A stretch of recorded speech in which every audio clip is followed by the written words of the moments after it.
This is one of the cooler shirts I own. 16 candles. If you know, then you know.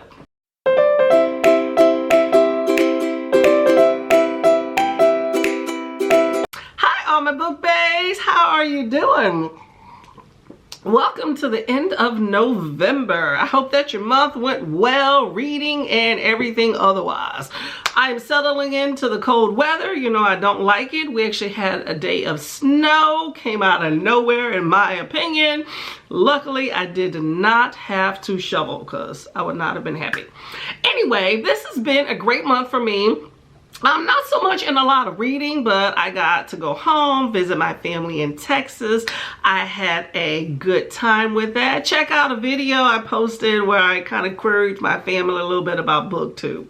They enjoyed talking about it a bit. Now, while I was visiting my family in Texas, I posted a video where I talked about these two books, which I read on my way prior to. But you had Memoir, Leslie Jones, and Britney Spears, The Woman in Me.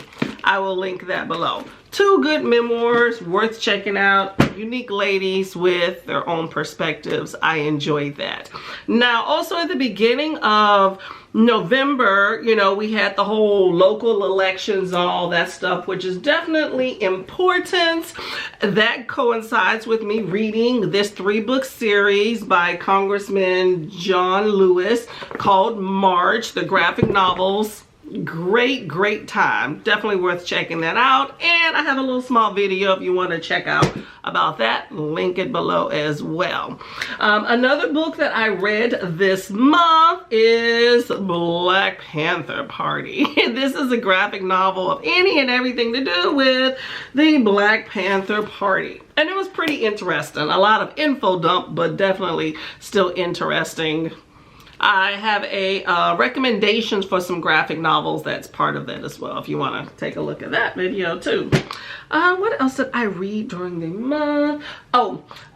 So this month is for November. It is nonfiction November, which is why I read a lot of nonfiction. And also it is Indigenous Author Month, in which I also read some Indigenous authors. So this is a book by Indigenous author, If I Go Missing, by Brianna Johnny with Nahani Shingoose. I know I probably said that wrong. But this is a graphic novel. And it talks, it was basically from a text from a 16-year-old girl who basically talks about, you know, Indigenous peoples go missing and, you know, the authorities don't spend a lot of time looking for them. So really quick book, very kind of emotional too as well, but I enjoyed it. Another book I read for Indigenous Author Month, y'all, is The Only Good Indians by Stephen Graham Jones. Okay, now this man got some problems, but it's a unique perspective. I appreciate Stephen Graham Jones, I do, y'all, but I don't think he is for me. This is the 3rd book that I picked up by him, and just overall, and I DNF'd it at like 50%. I just could not hang with it anymore. What I left off is you basically follow this guy who had something happen when he and his buddies were illegally hunting elk on this, you know, native property that they should not have been on, and he feels like the elk is now stalking and haunting him.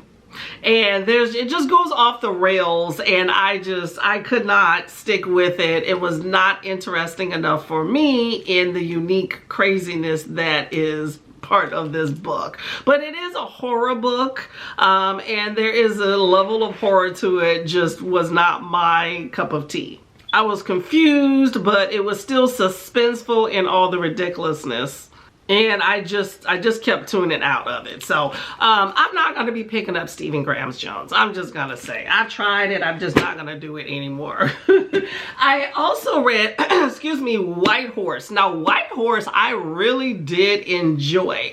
This book is about this 35-year-old woman named Kara, whose mother disappeared when she was like 2 days old. And she spent a long time, you know, hating her mother, thinking she abandoned her. her, and then she gets this bracelet that kind of has the bracelet belonged to her mother, and it has kind of these magical abilities where she somehow seeing and feeling the ghost of her mother, and she's trying to figure out what really happened.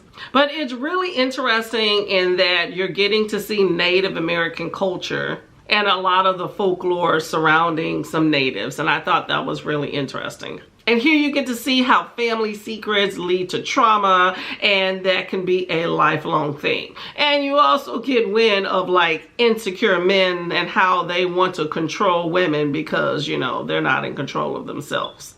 But I really did enjoy this book a whole lot. It had some unique elements about monsters in it and Native American folklore, and I really did like that.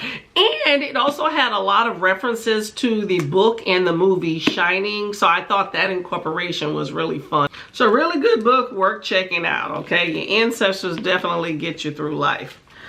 Now, another book that I read this month is called Gun. Now, I received this book from Black Odyssey Media. Thank y'all very much for checking out my content and sending me this book. I really did enjoy it. It is a supernatural urban thriller novel about a gun that collects the souls of those that are killed and corrupts the soul of the one that is killing people with this gun. And is based in New York, basically in the hood. You got this church boy named Omar whose mother's just died, and he finds this gun, and he uses the gun to seek revenge for a friend and also start to clean up his neighborhood a bit. Now, this book includes drugs, gangs, violence, like really brutal violence. You have police corruptions, and you have like innocent people that are basically caught in the crosshairs of all of this violence. If you are from a really bad neighborhood, this book will definitely resonate with you.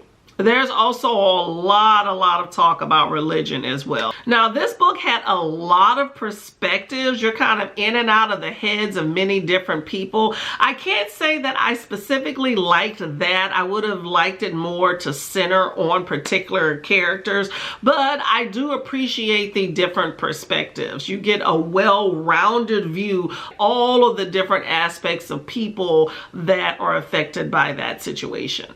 This book also includes excessive, in my opinion, use of the N-word. That's not something that I like, but, you know, I understand that is out there and some people use it more than others. So if you're offended by that particular word and other cussing, this is definitely not the book for you. And there's also a lot of sexual content and violence associated with that in the book too. But overall, this is not a book for the faint of heart, but it had a really good plot, and there is room for a sequel that this book has set up for, because it definitely did not answer all of your questions. I also read another book for nonfiction called The 7 Necessary Sins of Women and Girls. Now, this book was actually a holdover from Empathon, and I heard about it from Chronicles of Noria. Check out that book too, by the way. She's an awesome content creator. Now, The 7 Necessary Sins is like a bold, in-your-face book on different ways to dismantle the patriarchy. You know, this men-led society in which women's views are not valued as much. She also ties in a lot of queerness into this book too. Now, I will say this book is not for the faint of heart. Mona Altway, that's the author. She is raw, she is passionate, and she comes through with receipts for female oppression from across the globe. So I really did appreciate that. I learned a lot. Now, one of my favorite things that she said in this book was that men use violence against each other in order to gain power all the time. So she advocates for women to use violence against men. Love it! And that is definitely something for us to think about, ladies. Do not be meek. Mona does not advocate for meekness because we are not treated that way. But overall, this was an amazing book. I did enjoy it. There was some repetitiveness in the book at times, but overall, I recommend any woman or girl to check out this book. May change your life a bit. And that's it. That's all I got, y'all. So I hope that you had a good November reading month and just a good month in general. Tell me what you did. Did you go anywhere? Did you read anything cool? Anything to add to my little list? Let me know. All right, I'm gonna get out of here. I'm gonna finish my tea and go figure out what else I need to do with my day, okay? As long as it involves staying inside. So please like, subscribe, and leave me a few comments. You know I love those. And I'll see you on the flip side. Bye, y'all.